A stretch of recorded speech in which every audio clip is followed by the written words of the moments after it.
there, Amy Ronan here from Fight of Your Lice, a very busy and home head lice removal service in the Chicago area, and I'm the founder of liceuniversity.com, where you learn everything you never wanted to know about head lice. Now, in this segment, I want to talk to you a little bit about the biggest things that people don't know about head lice, and they're always surprised to hear when I come to their homes and treat them and I educate them. The main things are most people don't know that not everybody itches. You aren't always going to itch when you have head lice. The other thing is you often have head lice for a good 2 to 3 weeks before you realize you have it. It doesn't go from 0 to 10 in just a matter of a few days. Another big point is your home and car and your environment, they're not infested. It's your head that's infested. So because of that, a lot of environmental sprays, I think they're a complete waste of your time and of your money, and some are dangerous. I'll talk a little bit more about all of that. And then another huge thing is people don't realize that when you've had head lice, for a while afterwards, you're susceptible to getting it again. So I'm going to talk about those. Yeah, people are always surprised to find out that not everybody itches, and even if you do itch, it usually takes a few weeks to start itching in the first place. So the reason for that is we itch because we have an allergic reaction to a substance that is in the lice saliva. So when the lice feed, they actually inject a substance that's in their saliva into your scalp, and what that does is it thins your blood and it helps them to feed. So the reason that we itch is we have an allergic reaction to that. Now, not everybody is allergic to that, so not everybody ends up itching. And even if you are allergic to it, it's such a small amount that it takes a while to build up enough in your system to get to that critical threshold where you do have a reaction. Now, if you've recently had an infestation and then you get a louse on your head again and it bites you, you will start itching right away again because that hasn't dissipated from your system. So you already have enough in there to make you itch again right away. So that's really critical. People don't understand that. And then that ties into the next one, which is that usually people have had lice for 2 or 3 weeks before they find it, when they find it on their own. And the reason for that is the itching factor. People are always, they think, they're looking for itching.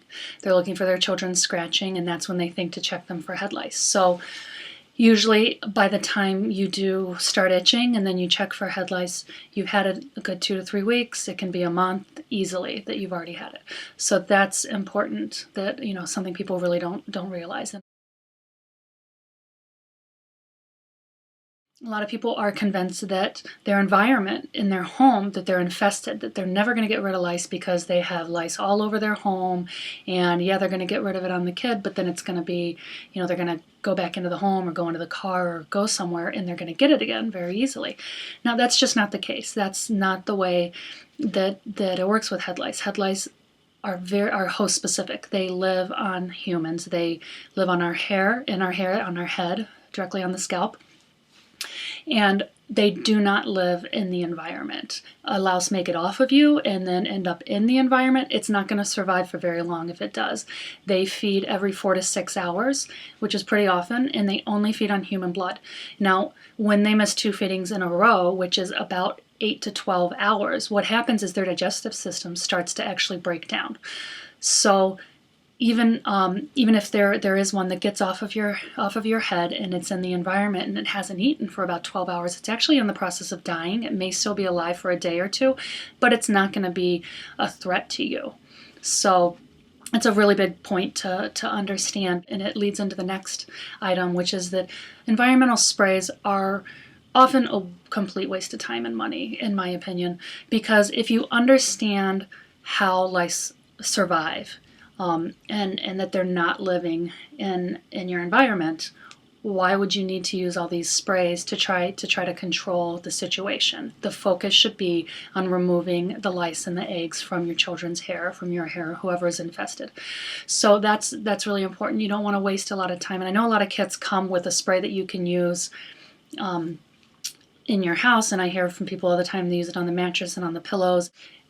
And I recommend that people don't use those because what research has shown is that lice do not live very long off the head, so there's really not a need to be using all these sprays, and a lot of them have neurotoxic substances in them, and why would you be spraying that into your environment? Then you're breathing it in, your children are breathing it in, and it's just a waste of time. It's something that's unnecessary, so why expose yourself to those chemicals?